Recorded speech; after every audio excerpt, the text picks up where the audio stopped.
The sinful nature has a way of blinding us to many of the things that we need to protect ourselves from, both from within, bad decision making, and without. People that can influence us into doing wrong things, and the things that come to us, like drugs and alcohol and other substances, chemicals, that cause us to self-harm, self-trash. Other people in the forms of reckless sex and careless sex, which really never ever meant to anything, led to anything. As a matter of fact, it dissolves and erodes our self-esteem,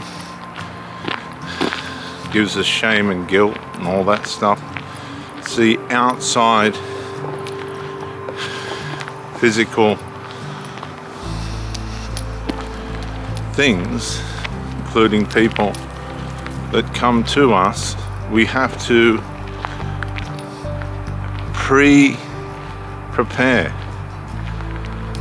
Right? We have to have the common sense, the life skills to know that not everything is good for us. And as a matter of fact, with all the narrative today in social media and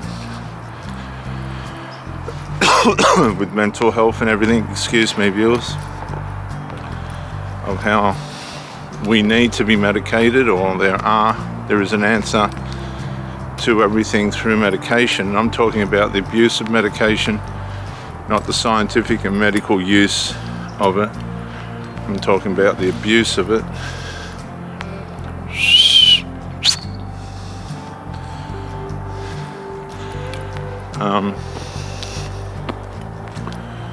This then, once people become addicted or dependent on these substances for regulation and escape from pain, rather than showing some forms of resilience and fortitude, we end up in these cycles of destruction, not only in our thinking, but also in our decision making, and also in the way in which our body is affected and harmed by the chemicals that go into it. I can remember, I'm nearly 60 now, 58, going on 60. Way back to 13, 14, 15, we had a older brother of a friend in the street, neighbor, who bought himself a 1956 matchless motorcycle, and he'd come down the street. We thought this guy was the be-all and end-all, Arthur Fonzarelli, and he was into drugs. As a matter of fact, he introduced us to marijuana, of which I soon realized this was not the way to go,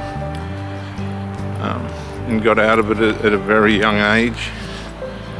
The motorbikes sort of stuck with me. I had a strange father who was divorced by my mother, who was a jockey, and I didn't have access to horses. So to me, riding motorcycles, iron horses, was the next best thing to being like my father. It's funny how we take these things on and identify ourselves through them. We come to know ourselves by the way in which we identify with our father. I had a girlfriend who had a father who was high into medications, overdone the medications possibly, and he died on a train station. Horrible way to lose your dad. Now, I would dare to suggest that the trauma from that caused this person to be reliant on substances as well. It was a way she identified herself as being like her father.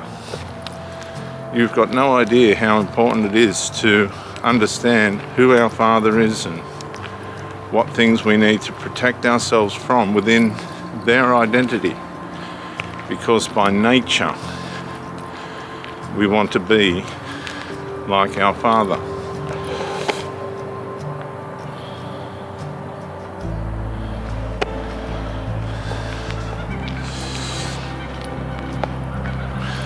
That's why Jesus, when he came, the Word of God become flesh, miraculously conceived in the Virgin Mary, and was born Jesus of Nazareth, Emmanuel, God with us.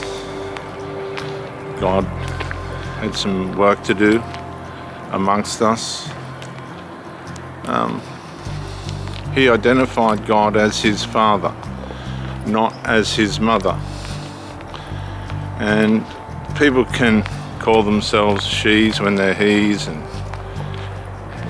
all this other stuff, but when it comes down to it, at the end of the day, when all is said and done,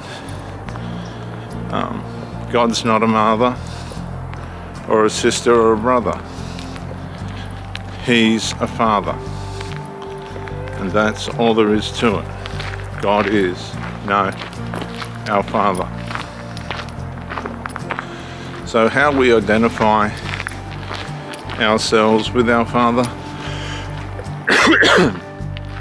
is something we need to be careful of and cautious of, because we can be misled by the way in which we're trying to identify ourselves in the image and likeness of our earthly father.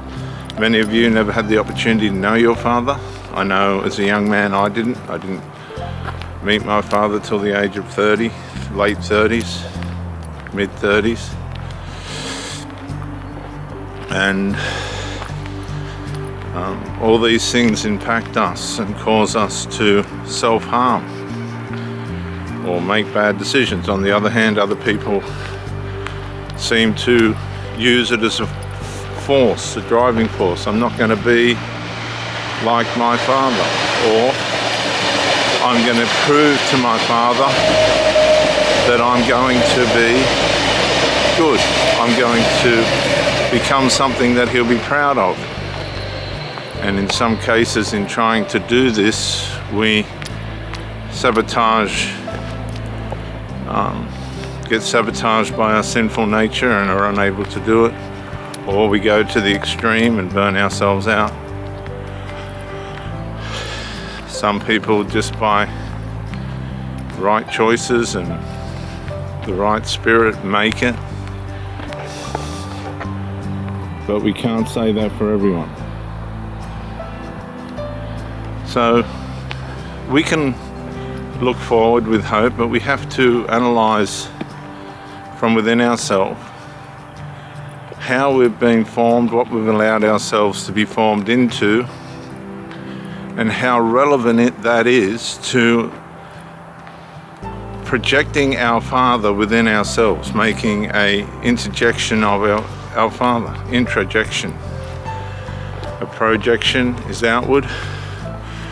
We're trying to, whether we're conscious of it or not, bring our Father into ourselves and try and emulate Him from within ourselves. And sometimes that's just not a good idea. It's just not going to be good for us.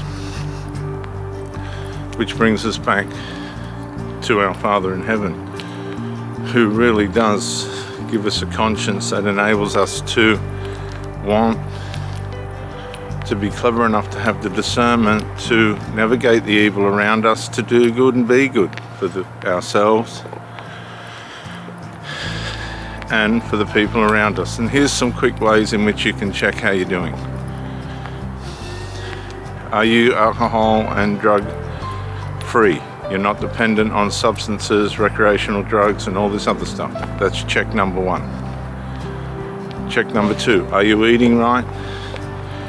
Check number three, are you sleeping properly and well?